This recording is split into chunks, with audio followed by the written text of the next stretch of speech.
The arrival of the night sky over the small town was calm, stars blinking like tiny lamps in the dark. People were already in their homes. Some watching TV, some reading, some already asleep. No one expected anything strange to happen. No one expected history to change tonight. High above the clouds, a sudden light appeared. At first, it looked like a falling star, but this light did not fall. It moved slowly, almost like it was searching for something. Dogs in the streets began to bark. Birds flew away from the trees. The silence of night was broken. The people, who saw the light from their windows, felt fear. Whispers started. What is that? Is it a plane? Is it a fire? Or something else? The glowing object grew larger as it came closer. Its light spreading across rooftops. It was not falling. It was descending, like something was guiding it with care. The children pressed their faces to the glass while parents pulled them back and shut the curtains. The air seemed heavy like before a storm, but no thunder came. Only silence and that strange glow finally. The light touched the empty field at the edge of the town. The ground shook a little, the grass bent, and the glow slowly faded. What stood there was not fire, not metal from earth, but a craft no human had seen before. Its surface shined like liquid silver, smooth, with no doors or windows. It was as if it had grown from the stars themselves. Silent and alive, a soft hiss came, and the craft opened. A doorway appeared like a line of light. From the doorway, a figure stepped out. Tall, slim, and strange, his eyes glowed faint blue. His skin smooth and pale like moonlight. He did not roar, he did not attack, he only stood there. Looking at the earth around him, the townspeople watched from far, their hearts racing. Is it dangerous? Should we run? Should we call the army? Someone whispered. But the figure did not move toward them. Instead, he looked at the flowers growing near the field. He bent down slowly, touched the petals with his long fingers, and tilted his head like a child seeing beauty for the first time. A woman gasped from the shadows. It is not fighting, it is just watching. The alien then touched the soil, rubbed it gently between his fingers. He stood, walked a few steps, and touched the wooden fence. Every move was calm, curious, not violent. It was like he was exploring, like every leaf, every stone was something precious to him. The people were torn between fear and wonder. Some wanted to run, some wanted to stay, but no one could look away. This was not a monster. It was something else, something unknown. The alien then stopped and looked at the town lights in the distance. He tilted his head again, his glowing eyes reflecting the lamps and windows. For a long moment, he stood still, as if listening to the heartbeat of the earth itself. Then, to the shock of all who were watching, he made a soft sound. It was not a growl, not a scream, but a gentle tone, almost like music. The sound was full of longing, as if he was calling for someone, or answering a question no human could hear. The tension grew heavier. Some people stepped back in fear. Others leaned closer with curiosity. The alien raised his hand toward the night sky, pointing at the stars. Then he lowered it slowly and placed his hand on his own chest. Was he trying to say where he came from? Was he trying to show that he had a heart? No one knew, but the moment was powerful. The suspense was unbearable, because no one could guess what would happen next. Would he suddenly turn hostile? Would others appear? Or was he alone? But in their hearts, people began to feel something unexpected. The fear was still there, but behind it was also wonder, a strange sense of connection. The alien then walked a few steps closer to the fence. But he did not cross. He simply stood there, watching the people in the shadows. He raised his hand slowly, not in threat, but as if to greet them. The people froze, their breath stuck in their throats. No one moved, no one spoke. The night was silent again, but not like before. This silence was heavy with meaning, with questions, with awe. For the first time in human history, an alien had stepped on Earth, and instead of war or destruction, his first act was simple curiosity. He was not a beast, he was not a conqueror, he was a traveler, a stranger, a soul searching for something new. And so the arrival was not the end of peace, but the beginning of a story no one could forget.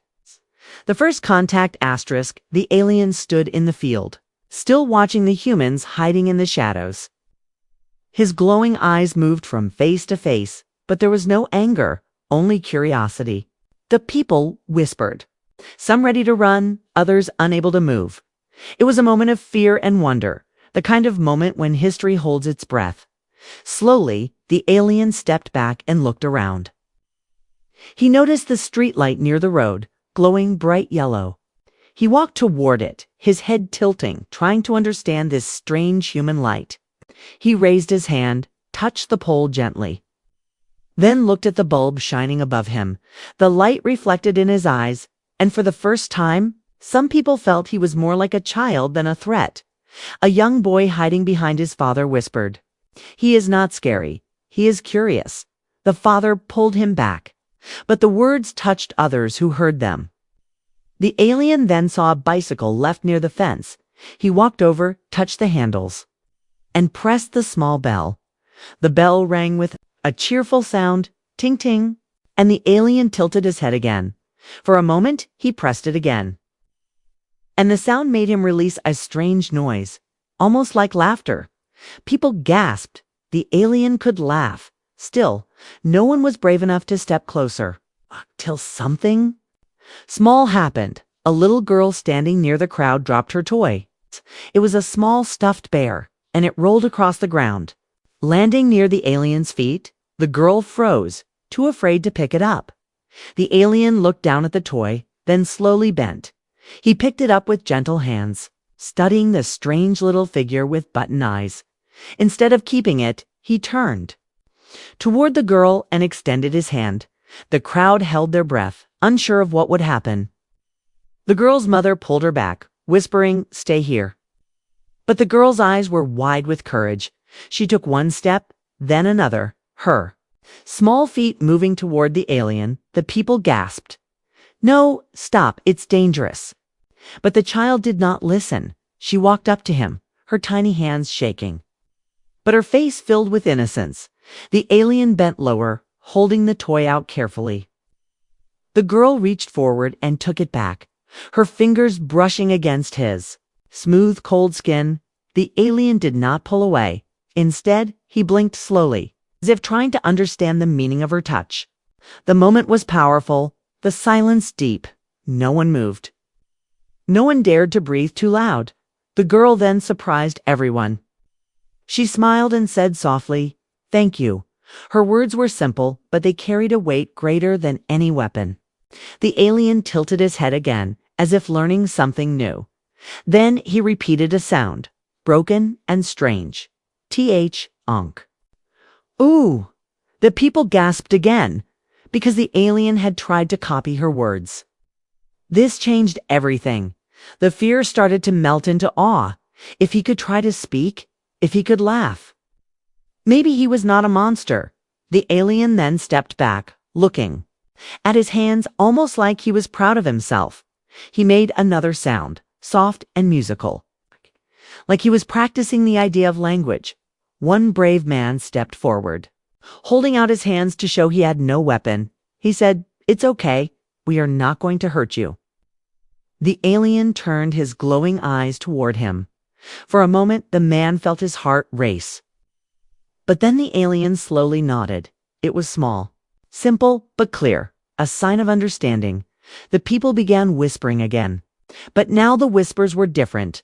Instead of run, they whispered, "Amazing, incredible." And did you see that? Children peeked from behind their parents. No longer only scared, but also excited. Some even laughed when they remembered the alien playing with the bicycle bell. The alien seemed to notice their laughter. He tilted his head again and pressed the bell one more time. Ting, ting. This time, a few people chuckled. And the alien released his strange laugh again. It was clumsy, awkward, but full of life for the first time. Humans laughed with him, not at him, not against him, but with him. The tension in the air broke. The fear was not fully gone. But the wall between the two worlds had cracked. A child's courage and a simple toy had changed the night. The alien was no longer only a visitor from the stars. He was a guest, a stranger trying to learn. And the humans were no longer only watchers in the dark. They were part of the story, part of the first contact. The night was still young, the stars still shining, but the meaning of this night was already carved into history. A handshake had not yet happened, a treaty had not yet been signed. But something greater had taken place. A toy had been returned. A smile had been shared. And for the very first time, laughter had been exchanged between human and alien. This was not the end, but the true beginning of their story together. The first hug the air was softer now, no longer filled only with fear. The people still kept their distance, but their eyes had changed. They no longer saw only a stranger. They saw someone trying to understand. The alien stood in silence, holding his hands close to his chest as if waiting for something. The little girl who had taken back her toy bear was still near him. Her mother tried to pull her back, but the child shook her head. She looked at the alien, her eyes full of trust. Slowly, she stepped closer again. Her toy bear pressed against her chest. The crowd gasped, but no one dared to stop her this time. The alien bent down, his glowing eyes watching this small human with care. He tilted his head, studying her smile, her brave little steps. The girl whispered, "It's okay," though he might not understand the words. Still, he seemed to feel the meaning because he did not move away. She stopped in front of him, looked up, and then did something no one expected. She opened her arms wide, as if asking for a hug. The people froze, hearts pounding. Would the alien hurt her? Would he even understand what she wanted? The suspense was sharp, the night heavy with waiting. The alien looked at her small open arms, his own hands trembling slightly. He hesitated, unsure. Like a traveler, standing before a door he had never opened then. Slowly, he bent lower, his arms moving awkwardly. The crowd held their breath as the alien wrapped his long arms gently around the child. The little girl hugged him tightly, pressing her face into his chest, and in that moment, the silence broke.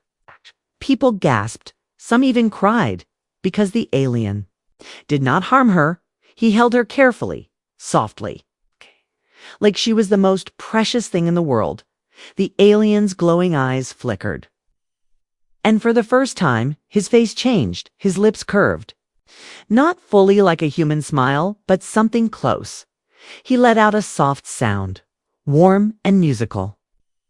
It was not a word, it was not a laugh, but it was filled with emotion. It was the sound of peace, of connection. The child whispered again, "See, he is nice." Her words were simple, but the crowd felt them deeply. A man wiped his tears. A woman covered her mouth in shock. No one had ever imagined the first meeting with an alien would look like this. The alien slowly released the hug, but not fully. He placed one hand gently on the girl's shoulder. Then he turned his glowing eyes toward the people. He raised his other hand, not as a threat, but as if asking them to trust. The meaning was clear, even without words. And then something happened that no one expected. A boy stepped forward, then another child, soon 3 or 4 children stood near the fence looking at the alien with wide eyes. They were nervous but also brave. The alien looked at them, then at the girl still smiling in his arms. Finally, he nodded slowly, almost like giving permission. The children ran forward, their parents shouting but too late to stop them. One child touched the alien's hand, another held onto his arm. They laughed nervously. And the alien's strange laugh joined them. The sound was awkward but sweet. Echoing across the field, the adults were frozen, torn between fear and wonder. But as they saw their children safe, as they saw the alien careful and gentle, something inside them changed. Fear melted into hope. Suspicion turned into belief. One by one, a few adults stepped forward. Not to fight, not to chase, but to stand closer. To witness this miracle, the alien looked at them, then back at the sky. He raised his hand to the stars, then touched his chest again. This time, he made a word-like sound, soft but clear, home. The crowd gasped, 'cause even if the word was strange on his tongue, its meaning was powerful. He had come from far away, but here in this small field with laughter and hugs, he had found something that felt like home. Tears filled many eyes. Smiles broke through fear. The night was no longer cold, no longer filled with danger. It was filled with warmth, with the promise of peace for the first time in history.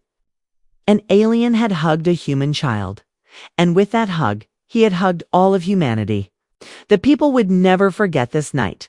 They would tell their children, and their children would tell theirs, that when the stars sent a stranger, Earth did not meet him with guns. Earth met him with kindness, with courage, with a hug, and the alien standing among them was no longer only a visitor. He was a friend, a symbol, a story of love stronger than fear. The first hug on Earth was not the end of his journey.